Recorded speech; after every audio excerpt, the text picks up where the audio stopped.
There is a dangerous kind of blindness that affects people the moment they put on a designer suit and step into a position of authority. Marcus Reynolds, the general manager of the Grand Sovereign Hotel, suffered from that exact affliction. He measured a person's worth entirely by the brand of their shoes and the thickness of their wallet, and that precise arrogance was about to cost him everything he had spent his entire life building. For 5 years, Marcus ran the Grand Sovereign, the city's premier 5-star luxury hotel, like his own personal kingdom. He strutted through the marble lobby with a permanent smirk, bowing low to rich guests while treating his floor staff like invisible, disposable servants. His favorite target for public humiliation was Arthur, a quiet, 65-year-old janitor who had maintained the hotel's sprawling, polished floors for over 15 years. Arthur was a calm, soft-spoken man who wore faded blue work overalls, carried a heavy brass mop bucket, and worked tirelessly from midnight until dawn. While Marcus was busy chasing status, Arthur was the silent backbone that kept the hotel shining like a diamond. Despite Arthur's immaculate work ethic, Marcus despised him.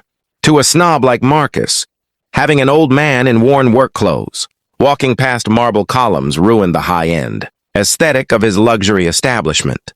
The inevitable explosion happened on a rainy Thursday afternoon.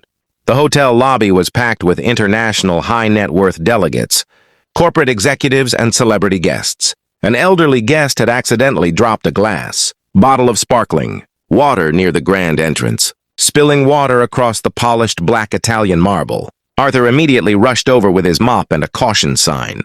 He placed the sign down, bowed respectfully to the surrounding guests, and began carefully drying the floor. At that exact moment, Marcus arrived, escorting a high-profile European billionaire toward the executive elevators.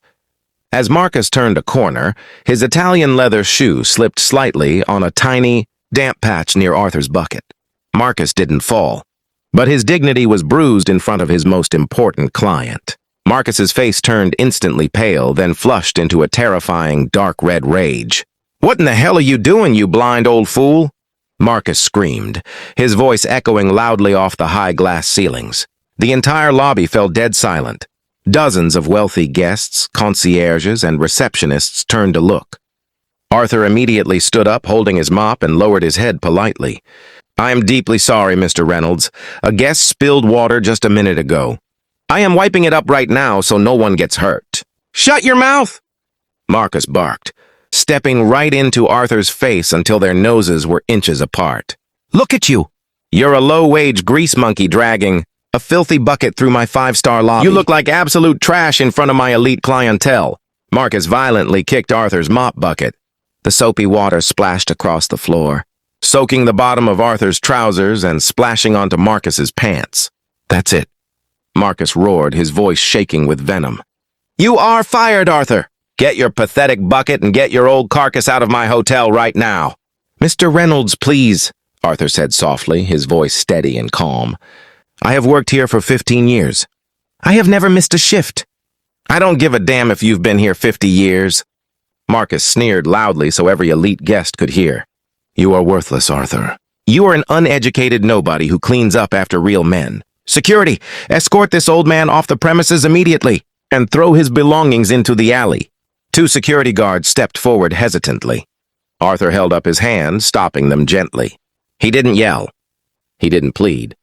He simply took off his name tag, laid it neatly on the reception desk, looked Marcus straight in the eye with quiet, unbreakable dignity, and walked out into the pouring rain. Over the weekend, Marcus was insufferable.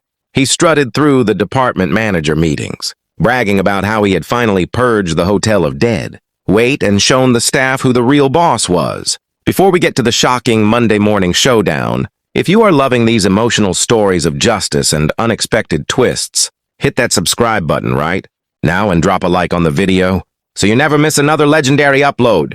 On Monday morning at 9 o'clock, an urgent emergency memo was sent to every department head. The parent company announced that the Grand Sovereign Hotel had just been acquired over the weekend in a secret $30 million cash buyout by a private investment firm.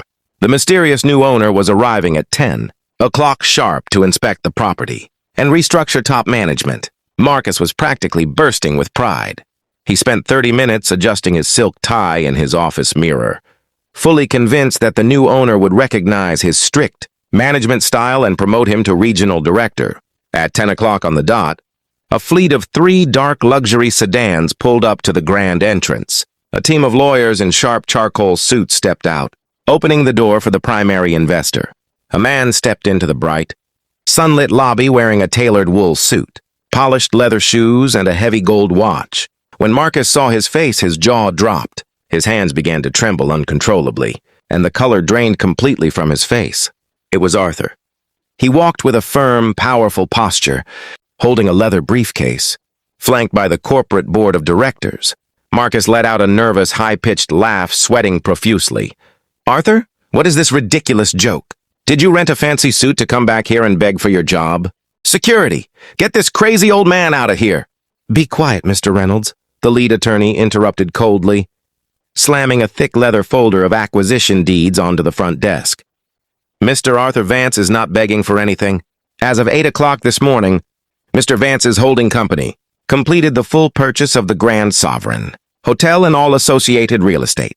Marcus stumbled backward, catching himself against a marble pillar. This makes no sense. He was a janitor. He made minimum wage.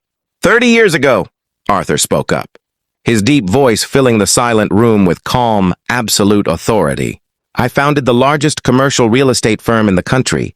When I retired, I hated sitting in an empty estate doing nothing. I loved this hotel because my late wife and I stayed here on our wedding night. I took the night janitor shift 15 years ago, completely incognito, just to stay active and keep this place looking beautiful." Arthur stepped right up to Marcus, looking down at his trembling manager. "I worked here quietly because I cared about the hotel and the workers," Arthur said softly. "Over the last 5 years, I watched you bully receptionists, steal bonuses from housekeepers, and treat anyone who wore a uniform like trash. On Thursday, when you kicked my bucket and called me worthless, you proved that you aren't fit to manage a mop, let alone a luxury hotel."